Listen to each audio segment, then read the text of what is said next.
Hello, my name is Rachel Cornelius Phillips. I am the educational overseer of a club called the Trumpet Sound Bible Club. This is a evangelistic research ministry. I have been called to prepare a ministry for the rapture.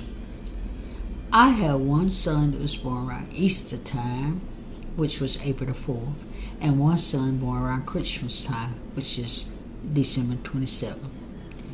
And I was born in August 25th, which makes me Virgo the Virgin. My son that was born around Christmas time was originally supposed to be born sometime in January, but my younger brother took and told me that the child's supposed to be born at Christmas. So I went to the hospital on Christmas Eve, and after I got there, the nurse put a stethoscope to my stomach and say, "I hear Christmas music in her stomach." Then later on, after the doctor came in, she put the stethoscope to my stomach again. She said, "I hear born is the King of Israel." And then the doctor said, that's just something in the air. Go see your doctor in January." And so I believe what he said and went on home. And then the next day after I got up and was standing in the kitchen, I heard bells ringing in my ears, and it was Christmas Day.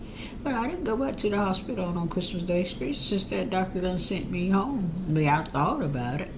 Then later on, I did go to the hospital, but my son ended up being born December 27th. And then the Lord spoke to me and said, "You're going to do stuff, but you're going to do stuff too late." And so, since I'm doing a research ministry, I'm trying to prove that there is going to be a rapture. Now, there's a lot of people that don't believe in a rapture. And many seminaries and schools of divinities tell people there's no such thing as the rapture. They say there's going to be a parousia or second coming of Jesus Christ, but not a rapture. And then you got some people that believe in a rapture, but they don't know where people go after they meet Jesus in the air. Then they got some people that just don't believe in a rapture at all. But a lot of people are battling it out because a lot of people, they have heard God speak to them about the rapture, and still people don't believe it. People, academia, in some of these seminaries and schools of divinity that do not believe in a rapture, don't care if God has spoken to them about the rapture, because as long as they look at those Greek texts about the word meet, because the word meet in Greek means to meet a city, meet a delegate or elder downtown. But my problem is that if you're gonna meet, the word in Greek might means to meet an elder or delegate in downtown or in the city. But how are they gonna meet a city or delegate in the air? Now that's where the academic cannot prove us people that believe in the rapture, or the people that call us dispensations, are wrong. Now I did research on it, and I can see to a point why they have their point, but I also know what thus saith the Lord. Now, I went based on my research. There's many errors by authors that wrote the Bible. They spelled stuff different, just like we do. They were no different than us. It's just the Spirit of God moved on us. So the way they spell stuff could throw a whole different meaning on the word.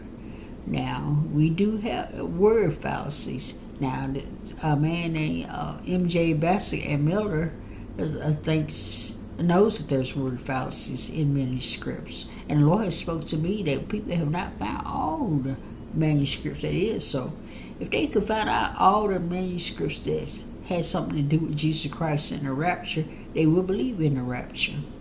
And I also M.J. Bassett and J. Miller warned us also, does it make any difference if people have word fallacies in their manuscripts or not? As long as you live a good life, what does it make any difference? Because they figure like this, as long as a person has a good sermon, and people do good things, does it make any difference that there was word fallacies in manuscripts? We know many times a lot of authors did spell things wrong, and many editors spelled things wrong too when they was creating the letters or the Bible. But however, it does make a difference, I think, because you do not get the full meaning of the word. That's probably the reason why the rapture hadn't happened, because people have not got the true and full facts about the word of God. And then if you pray about certain things, people don't believe what you said. When you tell them God told you something, they just believe what something is just written on paper. And that's why a lot of people of academia that don't believe in a rapture, they just believe what's written in the Bible. Because they, according to this man named Gary Stroman, the word meet in galaxy in Greek, it means apocyn, and it means to meet a important delegate or elder downtown. And this word is spelled Apantessin. But this word also, apocyn, has a cognate. And when you talk about the 10 verses in Matthew chapter 25, it talk about where they go meet the bridegroom. It has the word in Greek for meet is eupanthesis, and they also use the word apantessin. It's in the same chapter. So they use in Matthew chapter 25. They use the word for meet spelled Upantessis, and they use the word for meet Apantessin. So that means that people can make mistakes how they spell things, because you do have such words as synonyms, and you do have cognatives of words spelled by like and can have different meanings.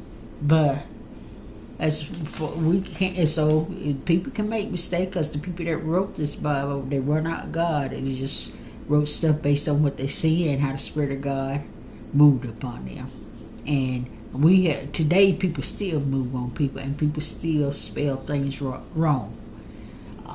And so I like to say for myself, let's see, there's a lot of people that don't believe in the Bible, and then there's a lot of people that be in the rapture. And excuse me, I did forget to tell you that the person that talked about it doesn't make any difference. I won't correct myself. That where the person should have word fallacy, not is Baxter.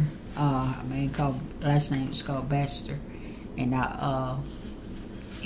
not Chan. Chan was the one that was talking about the apocalyptic about eschatology. Cause eschatology is the study of the end times, and when you're talking about the rapture or the second coming of Jesus Christ, he says he's talking about apocalyptic eschatology, and that's what we are focusing on. So if I got the words interchangeably wrong, forgive me. But as I was stated, I'm the type of person that believes in the rapture, but I wonder since people are talking about where people go to after they meet in the air, I went and just asked God. You know what the Lord took and told me? He took and told me that they are translated to different levels. I guess what he was saying, they were translated different levels based on their relationship with God. It's just like you in school when you get a grade. One person can make an A, one person can make a B in something, one person can make a C in something, one person can make a D. And when you're from first to 12th grade or third to 12th grade, whenever they start giving letter grades. But even though they might have made one person might have had an A average or B average or C average, they all still passed. So that's the same thing with people's relationship. They might have an A relationship with God. Some people might have had a B relationship with God, or somebody had a C relationship with God. Somebody had a D relationship with God, but they still passed. They passed enough to be caught up to meet Jesus in the air, and they were translated to different levels based on their relationship with God. Because there are different levels of heavens. There's a first heaven, there's a second heaven, there's a third heaven, there's a fourth heaven, there's a fifth heaven, the sixth, seventh heaven. I don't know how many heavens there. But God also took and told me that they had to stay on those levels until they got developed enough to come back to earth. And then when they got developed enough to come back, then that's where what you would call the second coming or the Perusia. And God did gather his people, to be with him. But like you said, I don't know how. I guess I could assume also the people that were on earth, they might be on different levels and have to go to different areas too, just like the ones that was caught up in that rapture. But and this research that I've done is not complete. I'm gonna have to do more research, but please help me, because Jesus is coming back soon. And I believe that in order to find out the accurate knowledge about the rapture, we're going to have to study Christianity and other religions as well. There's a little bit of truth in all religions. I don't care if it's Muslim, Hinduism, Christianity, Judaism. There's a truth in all these religions, because a lot of these religions existed before Jesus came to earth. I'm not saying that they completely accurate, because I think the complete religion that we should stand on is Christianity. And I am a Christian, but I am not no fool. I know to do accurate research, you gotta have to study more than one source, or else people will say that your research is limited or it's just a case study. They can make something fact, you have to go to different areas of research, and we need to make the research of the rapture accurate. This is I say. Have a good day. My name is Rachel Phillips, Education Overseer of the Rapture. Thank you very much.